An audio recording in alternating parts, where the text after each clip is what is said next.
നോമ്പൊക്കെയല്ല ചങ്ങായിമാരെ ഇങ്ങനെ വെറുതെ വീട്ടിൽ ഇരുന്നാൽ മതിയോ? നമുക്ക് കിടിലൻ ടേസ്റ്റ് ആയിട്ടുള്ളൊരു മോമോസ് ഉണ്ടാക്കി എടുത്താലോ? അതിന് താഴെ തന്നെ കുറച്ച് ചിക്കൻ എടുത്ത് അങ്ങോട്ട് പേസ്റ്റ് ആക്കി എടുക്കുക. ഈ പേസ്റ്റ് എടുത്ത ചിക്കനിലോട്ട് കുറച്ച് സവോളയും കുറച്ച് മല്ലിയിലയും അങ്ങോട്ട് ആഡ് ചെയ്ത് കൊടുക്കുക.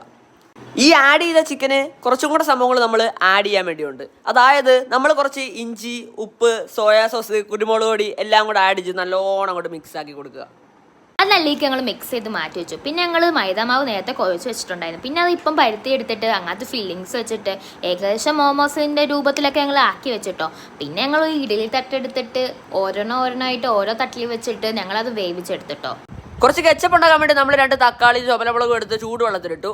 ചൂടായ ശേഷം നമ്മൾ ആ തക്കാളി അങ്ങോട്ട് പൊക്കിയെടുത്ത് അതിൻ്റെ തൊലിയൊക്കെ അങ്ങോട്ട് ഉരിയാൻ തുടങ്ങി. തൊലി ഉരിഞ്ഞ തക്കാളി നമ്മൾ അങ്ങോട്ട് മിക്സിമേ ഇട്ട് അടിച്ചങ്ങെടുത്ത് പാനുമേ എണ്ണ വെച്ചെടുത്തു. അതിനുശേഷം നമ്മൾ കുറച്ച് വെളുത്തുള്ളി ഇട്ട് കൊടുത്തു. നേരത്തെ അരച്ച് വെച്ച സാധനങ്ങളെല്ലാം ഇട്ട് കൊടുത്തു. അതിനുശേഷം നമ്മൾ കുറച്ച് സോയാ സോസും കെച്ചപ്പും ഇട്ട് നല്ലോണം മിക്സ് ചെയ്ത് കൊടുത്തു. ഇതെല്ലാം ചെയ്തപ്പോൾ തന്നെ നമ്മുടെ കെച്ചപ്പ് റെഡിയായി. അപ്പം നമ്മുടെ മോമോസും എല്ലാ കാര്യങ്ങളും കുറച്ച് സെറ്റായി. നിങ്ങൾ ട്രൈ ചെയ്ത് നോക്കുക. സബ്സ്ക്രൈബ്